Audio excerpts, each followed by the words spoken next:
البحر ويا منارة الجنوب من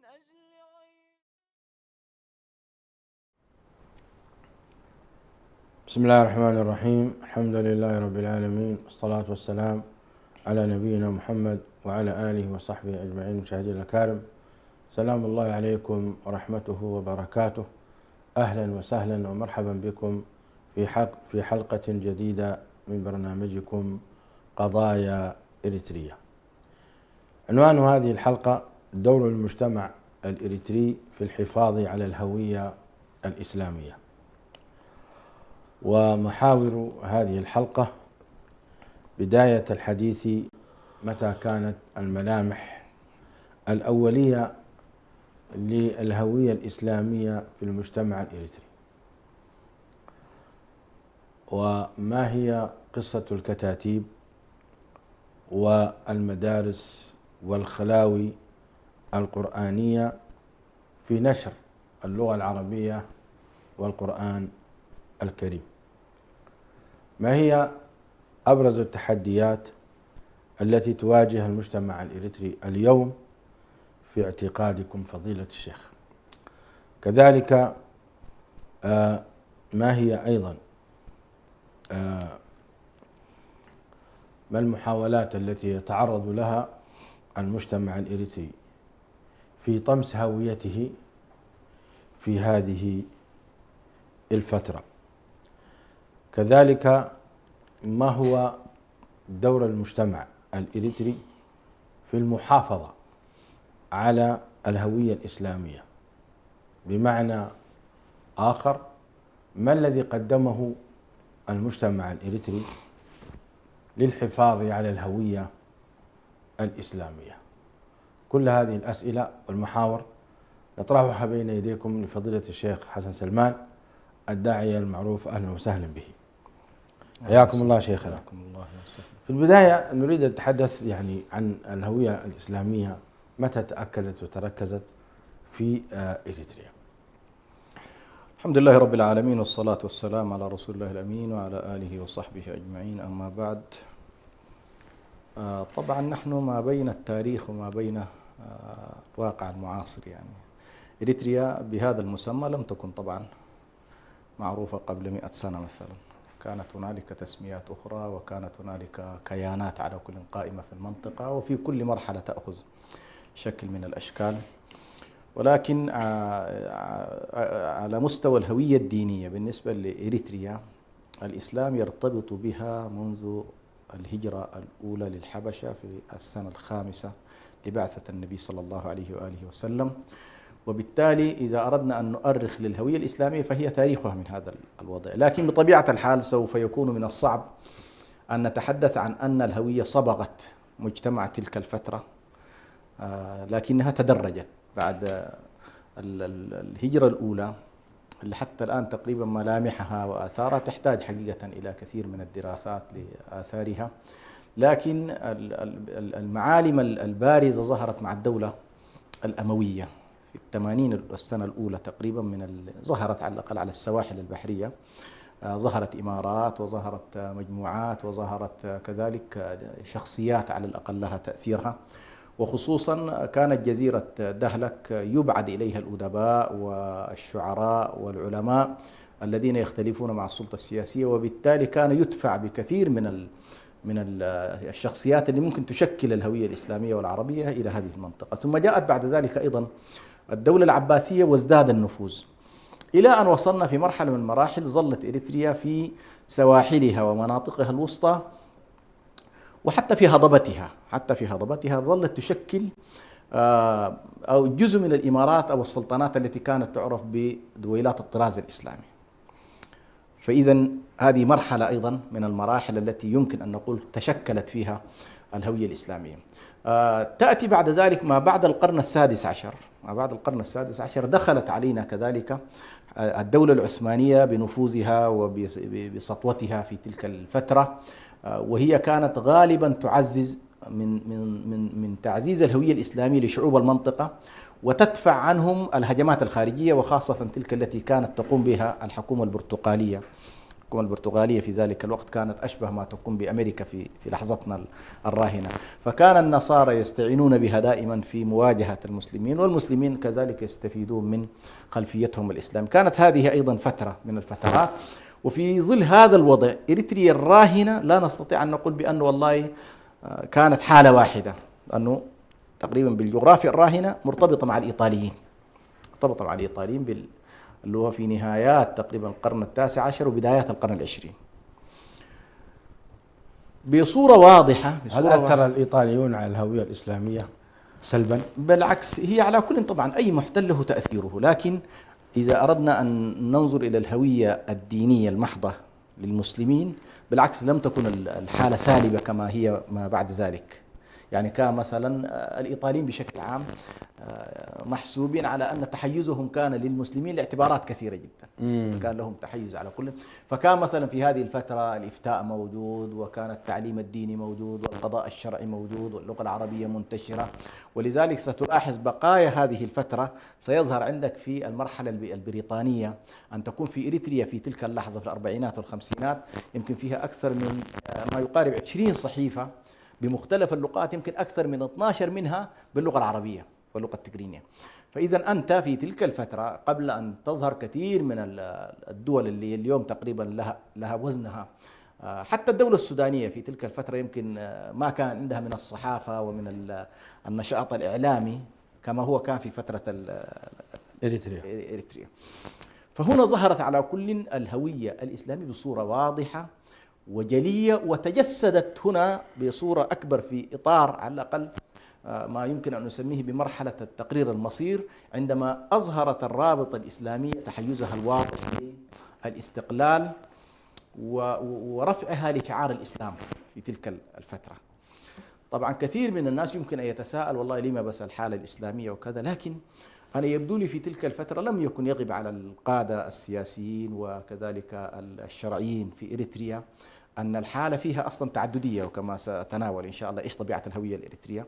لكن الهوية الإسلامية كان ينظر إليها في تلك اللحظة هي المعزز الوحيد لفكرة المناهضة لما كان في ذلك الوقت يمكن أن نسميه باللاهوت الكنسي الموجود في أثيوبيا. ليس أمامك إلا أن تطرح هذه الصورة الواضحة للرابطة الإسلامية حتى تضع بينك وبين تلك الحالة اللي كانت في أثيوبيا وقتها. لو نمر على الحالة الأثيوبية باختصار حتى المشاهد يعني يتصور معنا نعم المشهد في ذلك الوقت.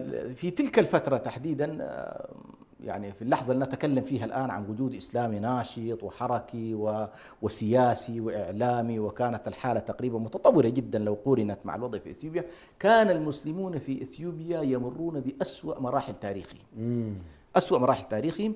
يعني لو رجعت مثلا إلى 100 سنة ما قبل هذا التاريخ الذي نتكلم عنه، كان المسلمون في إثيوبيا يهددون في أنفسهم إذا كان الإنسان لم يتخلى عن دينه، ولا يمكن أن يتم توظيفه كذلك إذا لم يتخلى عن دينه، ولا يمكن أن يستوعب في أجهزة الدولة إذا لم يتخلى عن دينه. حتى وصل ببعض الملوك تقريبا في الحالة الإثيوبية إلى أن يعطوا فرصة محددة وفترة زمنية محددة. هل كان ذلك في فترة هيلة سلاسي فقط أو لا قبل هيلة سلاسي؟ قبل هيلة سلاسي، قبل هيلة سلاسي، نعم قبل هيلة سلاسي.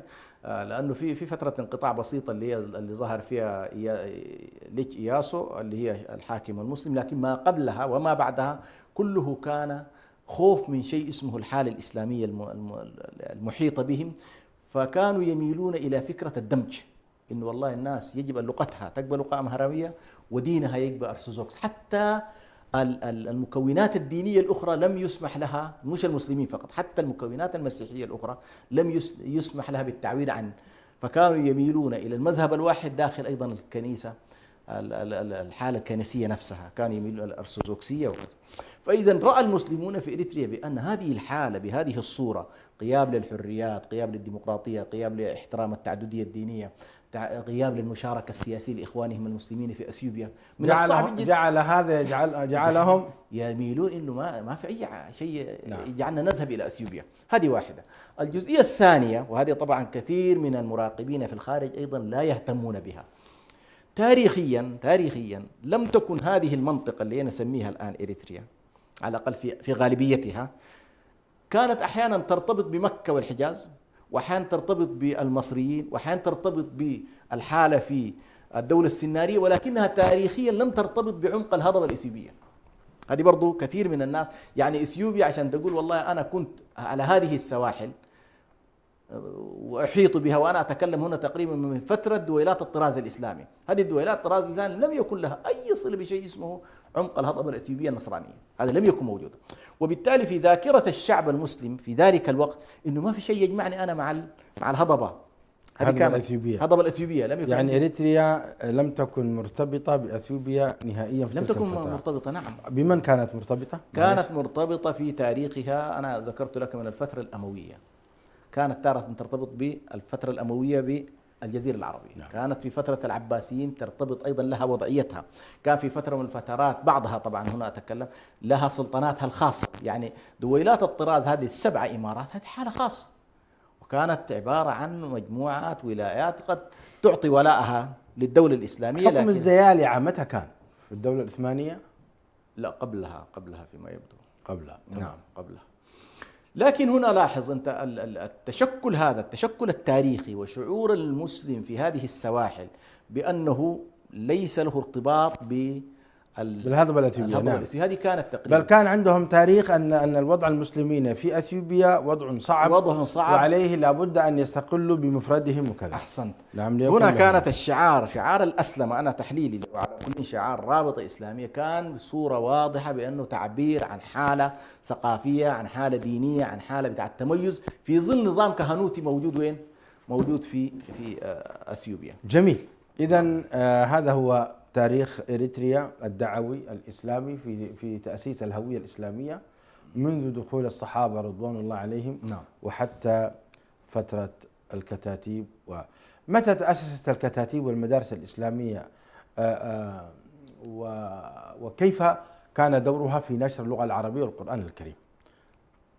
طبعا فكرة الكتاتيب أو المجموعات التي تعمل على تدريس القرآن الكريم وتعليم اللغة العربية، طبعا في تاريخنا الإسلامي سبحان الله مرتبط بوجود الإسلام. يعني متى ما وجد الإسلام في مكان إلا وتجد أن هنالك حالة للارتباط بالقرآن، لأن القرآن الكريم يشكل مركزية التفكير والتصورات والعقائد والسلوك عند المسلم. فمنذ أن يفتح الطفل عينيه لابد أن ينظر إلى إيه؟ إلى القرآن الكريم.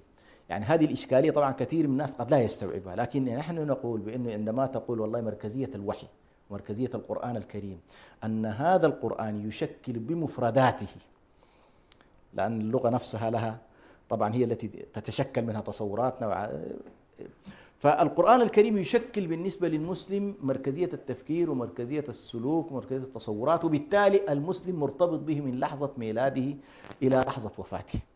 وبالتالي من الصعب حقيقة الآن أن نتكلم، وإن كان أخونا الدكتور بيان تكلم في كتابه الدعوة الإسلامية عن موضوع الكتاتيب وعن المعاهد والأمور، لكن معظمها تقريبا من التاريخ الحديث. لكن أنا أتصور المسألة عميقة وأبعد من ذلك بكثير.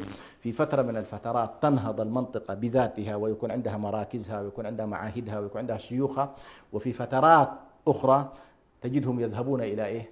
إلى دول الجوار، فتارة يذهبون إلى السودان، وتارة يذهبون إلى اليمن، وتارة يذهبون حتى يمكن إلى إثيوبيا، وتارة إلى الحجاز، ويعودون مرة أخرى إلى هذه المنطقة. لكن عموما لم تنقطع في تاريخ الإسلام فكرة وجود خلوة قرآنية أو شيخ يعلم الناس القرآن الكريم، لم تنقطع في تاريخ المنطقة منذ أن دخلها الإسلام. يعني ستجد أنه والله تخمد أحيانا وتزيد أحيانا أخرى، تارة تأخذ عددا بسيطا في قرية من القرى، وتارة تأخذ بشكل من المؤسسة الكبيرة كما هو حال المدن، لكن لا تكاد تخلو منطقة من المناطق إلا وفيها الارتباط تقريبا بهذا الجانب.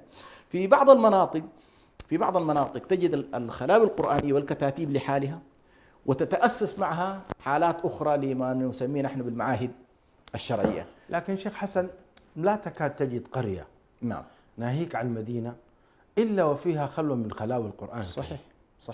في إريتريا كلها جميعا. صحيح. نحن من الذين شيخ برهان درسنا على النار كما يقولون، يعني نحن نأتي بالحطب وجاي تلو نقول يعني تجيب عودك الذي يضاء به نار القرآن الكريم في القرية، وهذا شيء طبيعي جدا. انت ترعى غنمك، تمشي مزرعتك، تجيب المويه من البير، لا بد الفتره الصباحيه مع صلاه الفجر تفتتح بالقران الكريم الى ان تشرق الشمس، ثم تذهب الى حياتك، ثم تاتي الفتره المسائيه بعد صلاه المغرب الى صلاه العشاء. هذه الفترات كل القرى الاريتريه هذا نموذجها الذي نعرفه. هذا النموذج تقريبا صحيح ممكن والله لا تزيد المساله عن ذلك، ما تزيد، احيانا قد ما يذهب معك الشيخ حتى في قضيه اللغه ما اللغه، لكن تجد انه والله ان تفتح على القران الكريم، ثم شويه شويه الاولاد الكبار يبداوا يتعلموا شيء من الفقه، شيء من الشيخ نفسه، ياخذ الصلاه وياخذ الوضوء وياخذ الاشياء هذه. واردت ان تتطور بعد ذلك، شفت والله في القران مشيت شويه، تبدا تلقى نفسك بعد كده لابد تتطور الى ان تذهب الى المدن او تذهب تهاجر الى التعليم. هذه كانت الصوره. متى كانت فكرة إرسال الدعاة إلى الأزهر الشريف ويعني وتخرجهم من ذلك علماء وعودتهم إلى إريتريا؟ هل لهذا تاريخ؟ والله أنا التاريخ المدون هو تاريخ حديث على كل، معظمه من يعني القرن مثلا سماحة الشيخ المختار مثلا إبراهيم المختار، لكن لا أتصور أن المسألة فقط من فترته. أتصور أنه يعني الحالة الارتباط بمصر، لو قرأت شيء من الوثائق المتعلقة بالإرشيف العثماني ستلاحظ شيء هائل جدا في هذا الجانب، في أنه كانت الناس مرتبطة بسواكن، كانت الناس مرتبطة بالقاهرة، كانت هنالك الرواق المعروف بالرواق الجبرتة في الأزهر. نعم. هذا ليس له علاقة، يعني لما جاء إبراهيم المختار وجدوا هذا موجود، وله علاقة كما قلت بشيء قديم. فالمسألة بتاعت ارتباط إريتريا بالأزهر الشريف هذا ارتباط قديم وليس هل كتب أحد في علماء إريتريا؟ هل ترجم له؟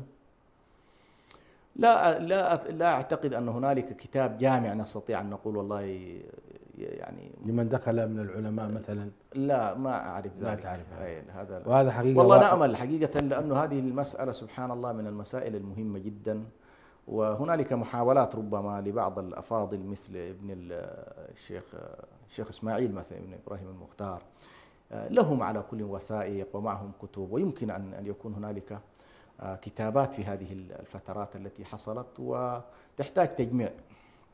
نعم إن شاء الله أن تكون على الأقل الرابطة يكون واحدة من الأدوار التي يمكن أن تقوم بها إفراد كتاب خاص بموضوع الدعاة والعلماء في إريتريا في فترة معينة، ولو في فترة معينة.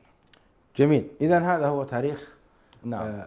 هوية المسلمين في إريتريا. نعم. وهو مرتبط بالخلاوي القرآنية التي حفظت لهم هويتهم. نعم.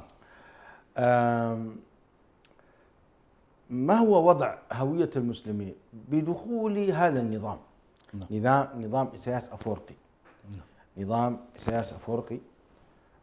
كيف نستطيع أن نحكم على هوية المسلمين في ظل هذا النظام؟ هل تقدم إلى الخير وانتشرت مثلا الخلاوي القرآنية والمدارس، أو ماذا حصل في فترة نظام إسياس أفورقي؟ هي شيخ برهان من أسوأ طبعا ما يمكن أن يمر على الشعوب أنها تخوض ثورة تريد أن تعبر فيها عن هويتها وعن ذاتها وعن كيانها وعن خصائصها وعن تميزاتها وما يميزها عن غيرها، ثم تنتهي الحالة بعد ذلك إلى نقيض ما قامت لأجله. يعني نحن نتكلم عن فترة الاحتلال الإيطالي والبريطاني، عن الصحف ذكرت لك تقارب 20 صحيفة. نعم صحيح. متقدمة جدا، بل بعضها سبحان الله كان صحف إسلامية، يعني مهمتها فقط نشر الثقافة الإسلامية، بل وبعضها كان عبارة عن امتداد لصحف خارجية وهكذا. فاليوم أنت قيس هذه الحالة، ماذا يوجد في إريتريا اليوم؟ يعني اليوم نحن المفروض يكون عندنا 20 قناة قابل 20 صحيفة، المفروض نتطور إلى 20 قناة تعبر بأي حالة يعبر فيها الشعب الإريتري عنه. صحيح. الذي حصل للأسف الشديد منذ أن دخل النظام نظر إلى الهوية الإريترية ببعد واحد. وخليني هنا أقول بأن الهوية لأي بلد لا ترسم من سلطة سياسية مهما بلغت ثقة الناس في هذه السلطة. الهوية هي حالة تدارس جماعي لكل مكونات الوطن للتعبير كل عن حالته. أنت تعبر عن وضعك وأنا أعبر عن وضعي، ثم نحاول بأننا موجودين، لأنه عندما تأتي السلطة السياسية يجب أن تعبر عن مكونات المجتمع. ولا تحاول هي أن تشكل المجتمع، لأنه متى ما أراد أن تشكل هي المجتمع تحولت إلى سلطة مكرهة، وهذا مرفوضة في صناعة الهويات. الهوية تنداح بشكل طبيعي. يعني أنا ما عندي مشكلة في ظل الوضع الطبيعي، في ظل الحريات، إنه والله تسود لغة التجرينية فلتسود، تسود اللغة العربية فلتسود، ما في إشكال، لأنه هنا المجتمع هو الذي يصنع هويته من حيث اللسان مثلا، هو المجتمع نفسه الذي يصنع هويته من حيث الديانة. في ظل الحريات فلتنتشر أي ديانة، مش مشكلة. أهم شيء لا تتدخل السلطة لتعزيز فئة على فئة أخرى، ولكن المجتمع بمحض اختياره وبمحض إرادته سيصنع وعيه وسيصنع هويته وسيصنع ثقافته التي ستسود بشكل تلقائي، وستكون هنالك لغة معينة، وهذه اللغة ليس بلازم أن تسود كل البلد، قد تسود. طيب هذا المأمول، لكن الوضع الآن ما انتهينا إليه للأسف الشديد هو عقلية النظرة الواحدة، نظر النظام إلى أن إريتريا هي حالة واحدة، المجتمع كله يجب أن ينصهر. ما هي الحالة؟ حالة إنه هو الآن النظام ينظر إلى أنه والله على مستوى الديانة الغالبة هي الأرثوذكسية، والثقافة اللغة الغالبة هي التجرينية، والثقافة الغالبة هي هذه الصورة النمطية التي هو حاليا تقريبا وصل أنا في تقدير الآن إلى نهاياتها. يعني ما كان يقولها في السابق، ما كان في السابق مثلا يجرؤ على أن يقول بأنه والله الحالة هكذا، لكن اليوم أنت لو دخلت حتى إلى جوجل وأردت أن تسأله عن نسبة المسلمين سيقول لك 67% نصارى وكم 30 كده، يعني ببساطة تعديل حتى في بنية أي نعم، تعديل في الوضع. فهذه إشكالية على كل. السبب فيها أن النظام ذاهب في اتجاه دمج المكونات المختلفة هذه دينيا وثقافيا وإثنيا ولغويا في اتجاه واحد، ليقول في نهاية المطاف بأن والله إريتريا طابعها هو هذا، ديانتها الغالبة هي كذا، لغتها الغالبة هي كذا، وبالتالي بقية الأطراف إما أن تندمج في هذه الحالة وإما أنه ستجد نفسها خارج هذا الإطار. والحاصل هو أن من يرفض اليوم تقريبا فكرة هذا الدمج الذي يسعى إليه النظام سيجد نفسه خارج البلد تماما. يعني لا لأن الهوية عندما نقول بأن والله هنالك اعتراف بهويتك، معنى ذلك هنالك التعبير عن هذه الهوية. إذا قلت بأن والله النظام يعترف باللغة العربية كلغة رسمية يجب أن تتجلى هذه في الأطر الرسمية، عندما تقول النظام يعترف بالإسلام كديانة يجب أن تتجلى ذلك. أيوة لحظة يا شيخنا، هذا كلام كبير. أنت قلت عندما يعترف النظام بالهوية الإسلامية المفترض يعترف أيضا بمقتضات الهوية الإسلامية. أيوة نعم. فهل النظام يعترف بالقرآن الكريم؟ وهل النظام يعترف بشيوخ القرآن الكريم؟ وهل النظام يعترف بمدارس القرآن الكريم؟ وهل النظام يعترف بجامعات القرآن الكريم وبمعاهده وبمراكزه؟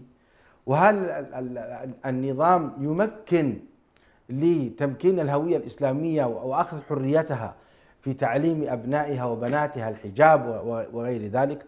ما وضع هذه الأمور التي تمكن فعلا الهوية الإسلامية؟ إذا كان النظام يعترف بأن الهوية الإسلامية في إريتريا تمثل 50%، فلماذا هو وضعه في مقتضيات الإسلام؟ هو للأسف الشديد، وربما هذه أيضا حتى نكون موضوعيين هي لها علاقة أيضا بذاكرة رأس النظام ومن هم قائمين على النظام.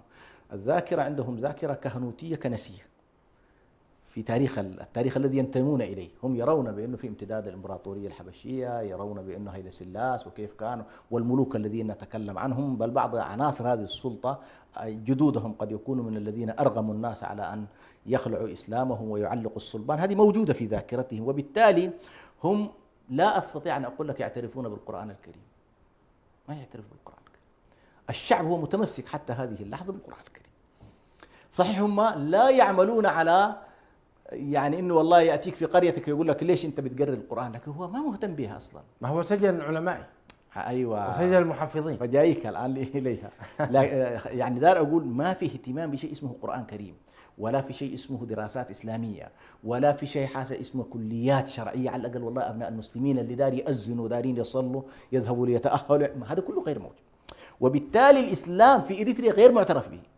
خلك من الكلام الذي يمكن أن تروجه بعض أروقة ما في اعتراف بالديانة الإسلامية التي تمثل كما تفضلت في أسوأ أحوالها كما يقول النظام 50%. خلاص 50%. يعني نعم، خلينا نتكلم عن نقطة الجيش مثلا. الصلاة أحسنت في قلب الجيش الإسلامي، الجيش الإريتري. نعم. الجيش الإريتري أليس هو على حسب كلام النظام مكون 50% مسيحي و50% مسلم؟ نعم. لماذا لا يسمح بالصلاة في معسكرات الجيش الإريتري؟ لماذا لا يسمح؟ أحسنت. هو طبعا السلطة السياسية ترى بأنه والله المؤسسات علمانية والدخول إلى الجيش هكذا، هو يريد أن يقول لك بأنه والله داخل الجيش لا تظهر لي هويتك، لا تظهر لي دينك، لا تظهر لي كذا، لكن هذه بطريقة أو أخرى هي شكل من أشكال طمس الهوية. فهمت علي؟ طيب لماذا تمنعني اصلا؟ كيف لا تظهر لي هويتك؟ انا مسلم. ايوه انا مسلم واريد اذا مت وانا هذا ادافع عن اريتريا. أيوة. عن اريتريا الان يقولون في تدق يعني طبول الحرب. ايوه تمام. انا كمسلم انا اريد ان اموت وانا مصلي. نعم.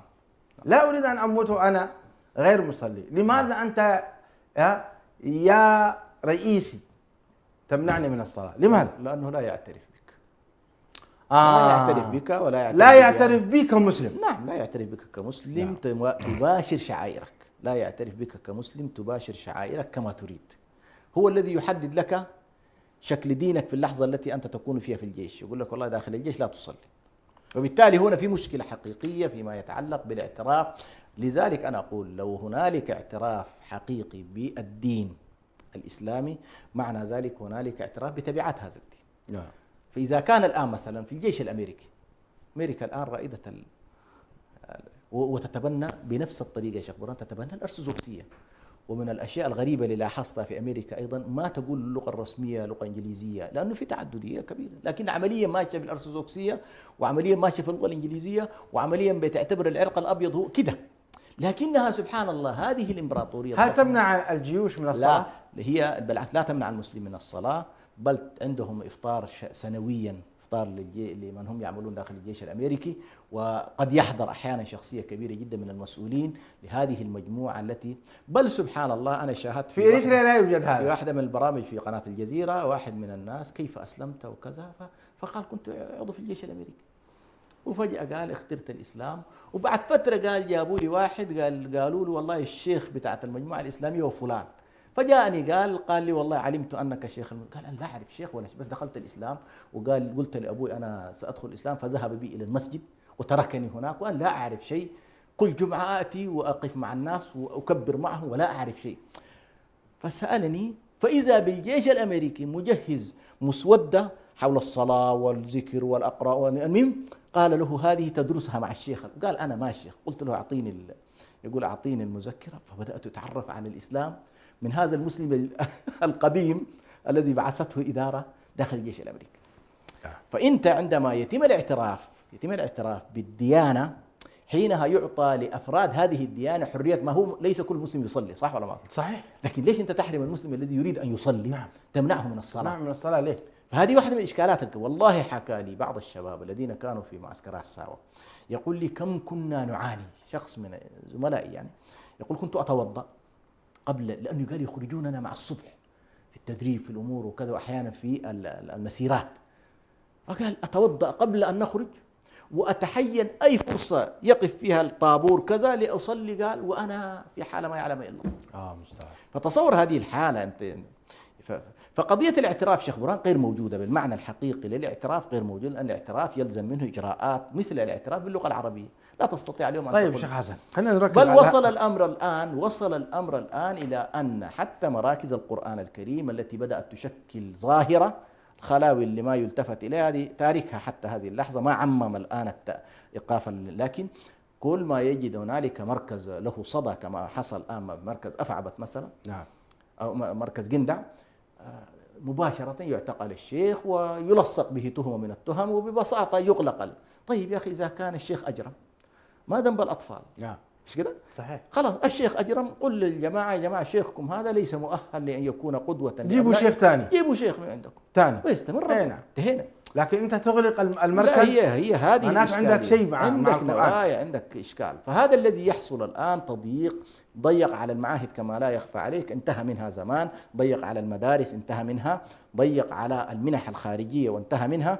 الآن آخر معقل من معاقل الإسلام في إريتريا هي مراكز تحفيظ القرآن الكريم. يمكن ده الخط الدفاع الأخير، ونحن متفائلين جدا سبحان الله أن هذا الخط من أراد أن يقتحمه احترق بإذن الله. سبحان الله. يعني يريدون ليطفئوا نور الله بأفواههم ويأبى الله إلا أن يتم نوره. نعم. أي نعم. طيب شيخ حسن، جزاك الله خيرا على هذا العرض الجميل.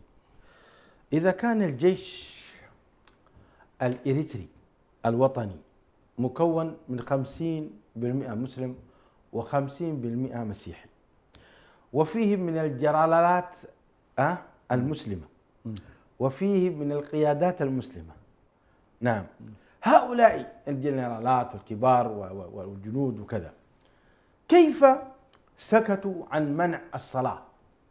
هل هم تنصروا لا قدر الله؟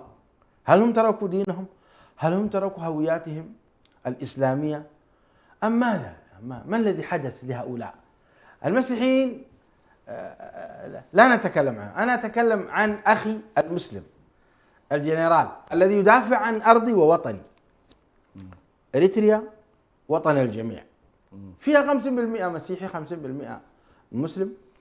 المسلم الذي في الجيش لماذا قبل هذا المنع؟ لماذا؟ هو للأسف الشديد أنا في بعض الحكايات لما يكون واحد نصراني تجده أكثر تعاطفا معك من حتى بعض الأبناء المسلمين للأسف الشديد. والسبب في ذلك أن بعض أبناء المسلمين نتيجة الهزيمة النفسية، نتيجة محاولات إثبات الولاء وأنه ليس طائفي وأنه ليس منحازا لبني دينه وكذا، تجده عنيف جدا على أبناء المسلمين الذين ينادون بالمطالبة الدينية مثلا وقضية. نعم مرينا بهؤلاء. هذه واحدة من الإشكالات.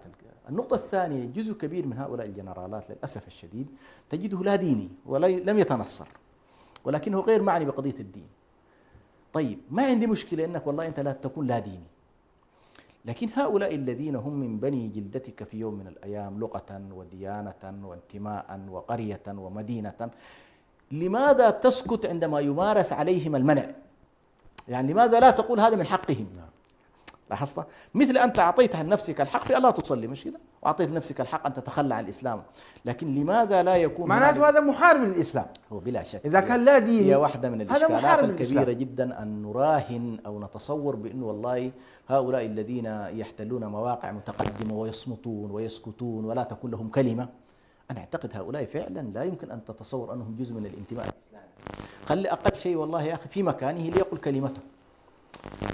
هل معقول يا شيخ حسن كل هؤلاء الجنرالات والضباط برتبة العقيد وبرتبة رائد وبرتبة مقدم كلهم ملحدون هكذا؟ معقول؟ لا، هو طبعا لا أتصور أنهم كلهم ملحدون، لأن المعلومات التي تردنا أحيانا هنالك شخصيات برتب عالية تجدها في أنفسها تصلي، يصلون سرا وخفاء. أيوة يصلون كزمن النجاشي أصحمه يصلون في لا يظهر صلاة. لماذا؟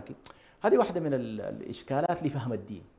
يعني هو أفهم أن الدين حالة شخصية وأن الدين علاقة شخصية بينك وبين الله، هو ما فهم الدين كما. طيب جميل، وهذا إذن اسمحوا لأفراد الجيش أن يصلي بجوار سريره. صدقت. يعني لا تلاحقه حتى ونبحث له عن فتوى لجمع الصلوات. نعم صحيح، لكن هي أخذت بعد آخر، هي أخذت بعد الإكراه، هو الذي نسميه نحن في القرآن الكريم يسمى بالفتنة. أعظم فتنة. ما المعتقد الذي ينشره النظام، المعتقد الإلهي يعني بالنظام في داخل الجيش؟ هل يقولون لا إله والحياة الممارسات هكذا. ممارسات يعني في فترة من الفترات كانت لما كانت الشيوعية سيدة الموقف لا إله أصلا. هذه معظم أول ما يشطبوا من راسك قضية الدين وقضية الإله وأن حلال وحرام، لأنه مجرد ما أنت اعتقدت وجود إله ستعتقد أن الإله له الحق في الخلق والأمر، مش كده؟ وستتلقى عنه الحلال والحرام وستذهب في اتجاه الطاعة. فأول قضية يخرجونها من دائرته هو أن أخرج من راسك حاجة اسمها الإله وأخرج من راسك حاجة اسمها الدين. فهذه كانت الصورة على كلنا لا أعتقد الآن هل النظام الآن يريد أن ينقل هذا المعتقد من حال الجيش إلى حال الشعب مثلا؟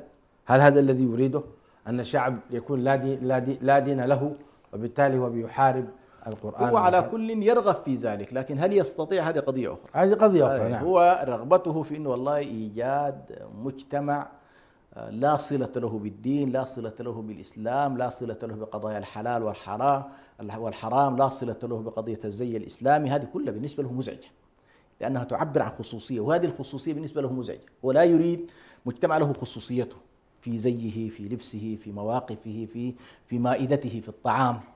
هذه كلها بالنسبة له تعبر عن ثقافات مختلفة. هو لا يريد مثلا الآن ساوى عمليا، والذي يحصل فيه هي محاولة دمج الكل في الجزء. فأنت عندما والله تمنع من الصلاة، واللغة السائدة تكون لغة واحدة، والثقافة السائدة تلقائيا اللغة تحمل ثقافتها ستكون واحدة، والشراب الذي هو متاح مثلا، موضوع الخمرة متاحة مثلا في المعسكرات، هنا ستجد نفسك أنت أمام حالة من الطمس الكلي، حالة من الطمس الكلي. وبالتالي يخرج الشخص وهو لا يفكر أصلا في بيئته التي قدم منها، في البيئة التي قدم ما حيفكر في هذا الجانب. الله المستعان يا شيخ حسن. طيب هذا هو وضع الجيش. أنا أعتقد أن الجيش الإريتري من المسلمين فيه خير كثير، ولكن ربما هم يعني ينتظرون اللحظة التي يعني يأذن الله سبحانه وتعالى بالحرية الدينية في إريتريا. طيب دعنا ننتقل إلى أمر مهم جدا. نحن الآن من خلال طرحكم الكريم أن الهوية الإسلامية في إريتريا في خطر، أو هل الهوية الإسلامية هي ممثلة في إقامة الصلوات في المساجد وإقامة الأعياد ومنه الاحتفال بعيد المولد النبوي؟ هل هذا هو الإسلام فحسب، أو الإسلام أعم من ذلك؟ يعني نريد أولا أن نحرر، لأن بعض إخواننا المسلمين إذا قلنا له أن الهوية الإسلامية في إريتريا في خطر يقول لك لا، ها نحن ما زلنا نصلي في المساجد وما زلنا نقيم الأعياد والمولد ونتعايش سلميا نحن والنصارى سلام سلام. وهكذا يعني يرمي الرماد في العيون. ولكن الحقيقة نسمعها منكم الآن. الله يجزاك خير.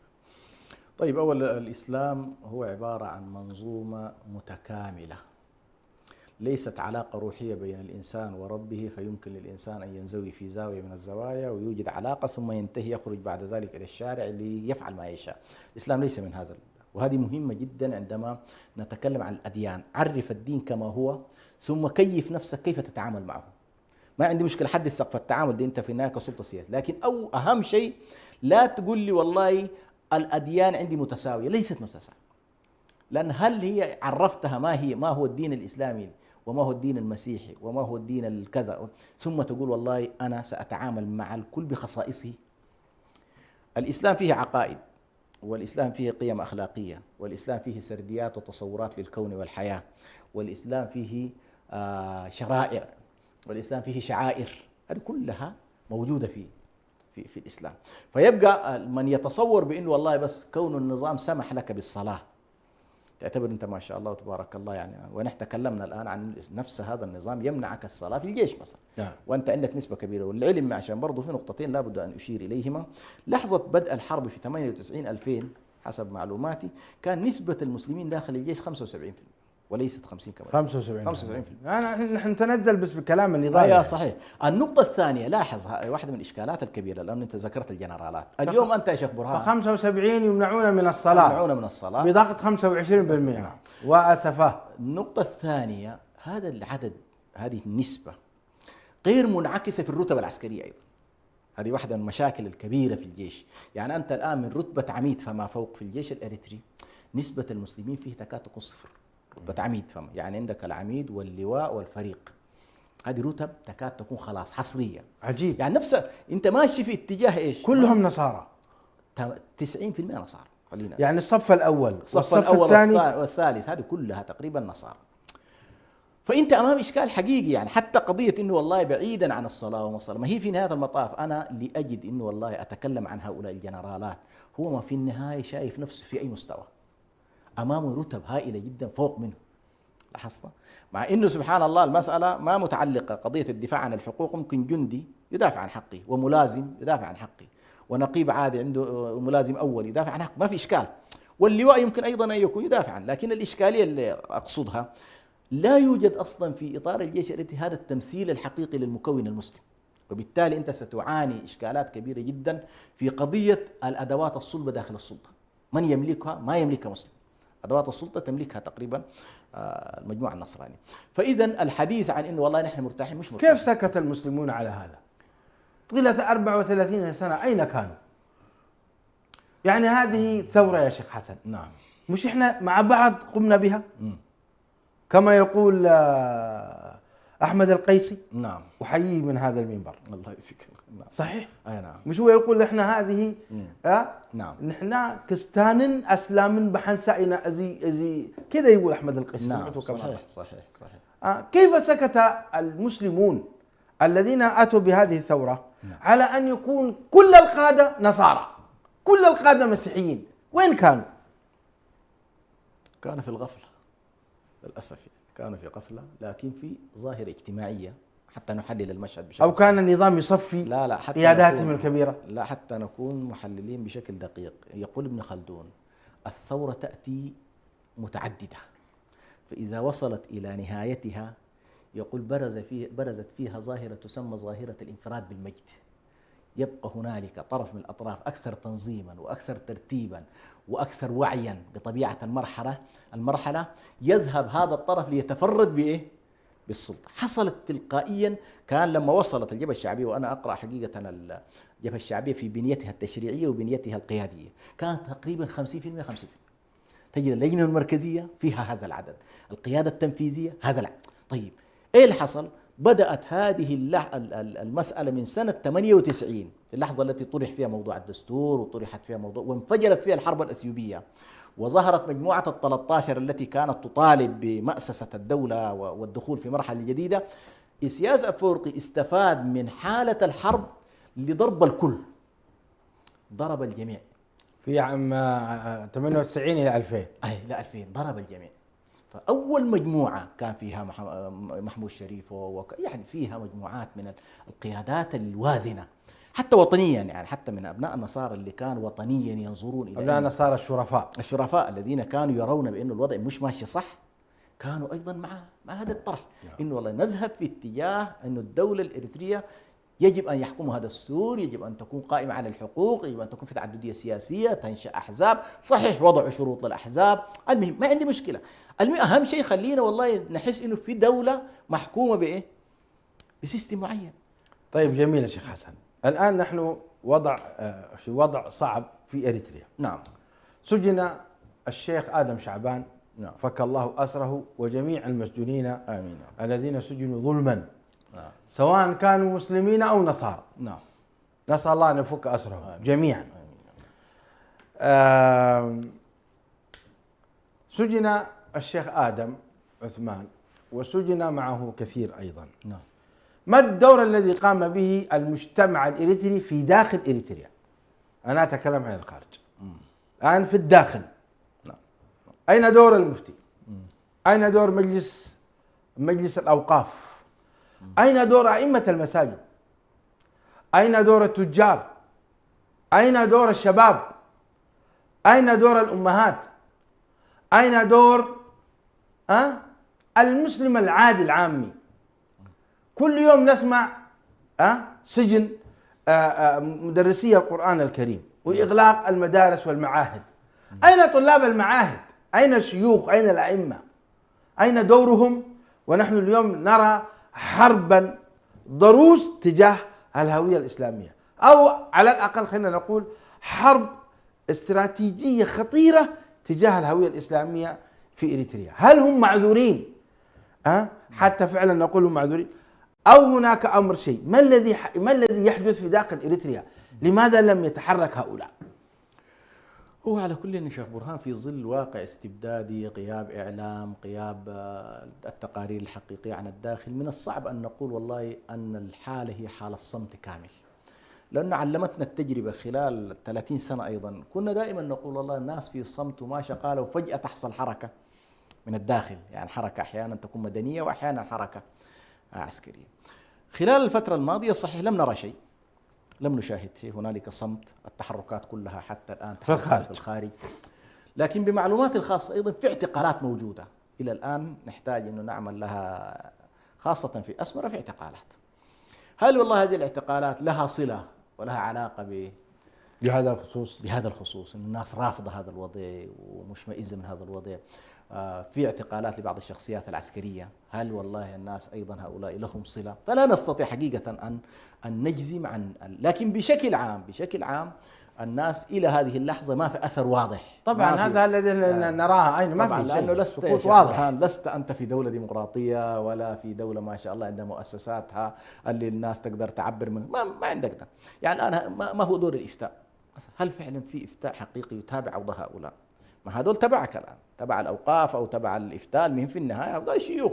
افترض الإفتاء أن يكون له كلمته وأن يكون له دوره لكن في كل الأحوال أيضا لا أتصور حتى لو كان لهم دور أن يكون هذا الدور دورا معلن، لا يستطيعون ذلك. وعلى كل بالنسبة لهم ما أتصور أنه أنا لأول مرة أسمع المفتي سماحة المفتي يدعو في كلمته الأخيرة في المولد النبوي، دعا للمعتقلين. للمعتقلين. أيوة نعم المعتقلين. ودعا أيضا قال اللهم احفظ خلاوينا واحفظ قرآننا واحفظ، هكذا قال. نعم. هل هذه إشارة منه لأن هذا الذي أنا أستطيع أن أقوله ولا يكلف الله نفسا إلا وسعها؟ هل هذه إشارة؟ هل ممكن نعتذر له؟ نحن على كل حتى هذه اللحظة زي ما قلت يعني لا أتصور أنه سيستطيع أكثر من ذلك. هو لو لم يكن جزء من الآلية السلبية أنا أشكره على كل، إذا لم يكن هو نفسه جزء من الإشكال. للأسف الشديد في بعض المحطات المؤسسة الدينية نفسها تتحول إلى أداة من أدوات التدمير وأداة من أدوات الاعتقال هذه إشكالية على كل. نسأل الله أن يجنب منها على كل المؤسسة الدينية في إريتريا، لكن إذا وقعت في ذلك تكون هي شاركت في الجريمة ولا تعذر عند الله. نحن نسمع أخبار حقيقة لكن لا أزمة لها ولا خطم. نعم. والله عز وجل يقول يا أيها الذين آمنوا إن جاءكم فاسق بنبأ فتبينوا. نعم. نسمع أخبار عن الإفتاء، أخبار لا تسر. نعم. حقيقة، ولكن لا نستطيع أن نلتفت إليها أصلا لأن ليس هناك أدلة واضحة لهذا الأمر.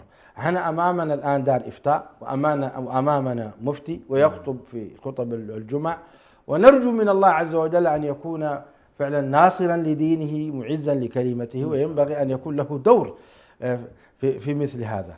لكن ربما كما تفضلتم يعني الوضع ليس هناك جهة تحميه ولا هناك جهة يبني عليها، فبالتالي أقصى ما يقوم به ما تفضلتم به هو الدعاء لهذه يعني في فترة من فترات شيخ برهان كان في رموز ليست أقل شأنا من إسياس أفورقي في تاريخ الثورة يعني. فكان الناس تأتي إليهم، كان المسلمون يأتوا إلى شريفه، يأتوا إلى بعض الشخصيات اللي كانت لها، حتى علي سيد قبل وفاته كان الناس تأتي إليهم وتكلمهم ويعالجون بعض. اليوم أنت يا شيخ برهان حصل تجريف هائل في البنية. تعال أنت الآن شوف الوزراء أمامك، تعال شوف أجهزة الأمن أمامك، تعال شوف أجهزة الجيش أمامك. فأنت فعلا أمام مشهد يا شيخ برهان خطير جدا. إذا لم يتدارك المسلمون في إريتريا أنفسهم ويحاولوا أن يجمعوا صفوفهم ويحاولوا أن يدركوا بأن الخطر قادم عليهم سندفع الثمن غاليا جدا. الله المستعان، إلا الله المشتكى. الله.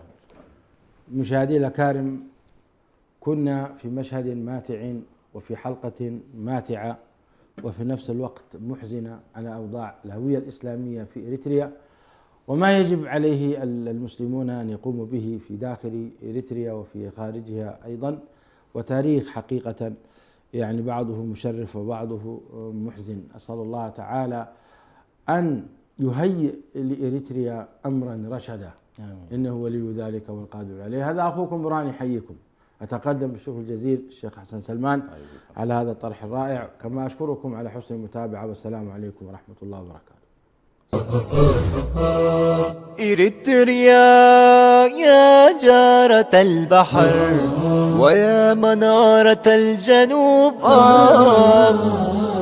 إريتريا يا درة البحر ويا منارة الجنوب.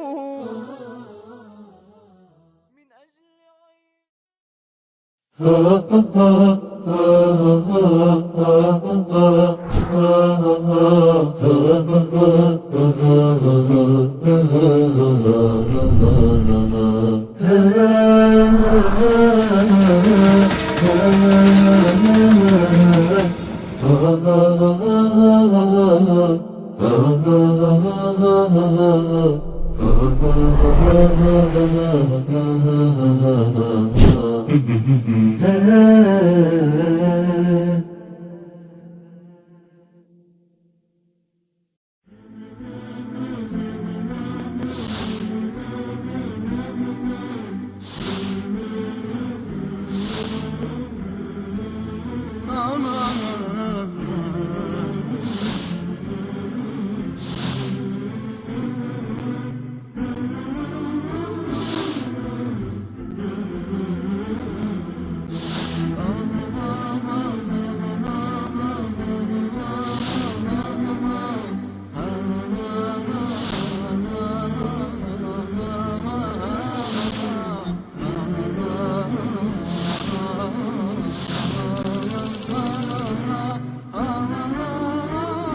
الله الرحمن الرحيم الحمد لله رب العالمين وصلى الله على نبينا محمد وعلى آله وصحبه أجمعين.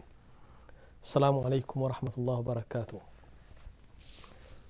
حجي حزلكم قريب زله الصحابي جليل مثل الرسول صلى الله عليه وسلم زنبر الصحابي وبأمز آمني زتختلهم بل كان مؤذن النبي صلى الله عليه وسلم.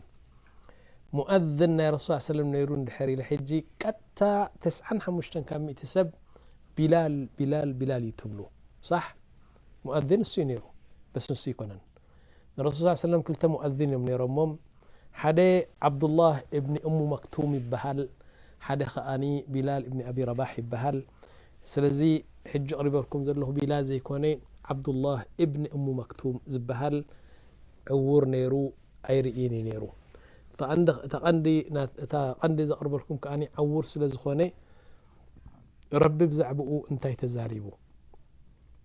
يقول سبحانه وتعالى في سورة عبس مالت تسويقو مالتيو عبس وتولى أن جاءه الأعمى وما يدريك لعله يزكى أو يذكر فتنفعه الذكرى أما من استغنى فأنت له تصدى وما عليك ألا يزكى وأما من جاءك يسعى وهو يخشى فأنت عنه تلهى كلا إنها تذكرة فمن شاء ذكر في صحف مكرمة مرفوعة مطهرة بأيدي سفرة. على كل حال ذا سورة زئاب سبب نزولنا إذا سب أيزيو عبد الله ابن أم مكتوم إبهال عين الكريم نيرو عوري نيرو سلازي نايب حقي علمخ علم يفتو سلاز نبري نرب سبحانه وتعالى بطعمي فتوى نيرو نرسول صلى الله عليه وسلم فتوى نيرو لكن عور سلاز خوني نايب حق انت يتبهل نيرو جن قدمنا بكسانا اتاو حد نقد تزد بلني زي عبد الله ابن ام مكتوم عوريو زمر حسب اي نبرنا مدينه حدا غزي انت لهم الرسول صلى الله عليه وسلم يا رسول الله انا عوري زمر حنسبي بالله دخائي سلازي سي ابغزاي تسغركو سفقدن ديو يلهم إلو مالتيو. فقال النبي صلى الله عليه وسلم عوري خا زمر حكايبل كان كمل كان أتمصمني خلاص كد فقيد الكل خيلهم قرب مسكده وحي ورد وام رسول الله صلى الله عليه وسلم صوعوا لي لهم تملسوا لهم أتسمع النداء أذان إقامة خلت تسمع لهم هو سمع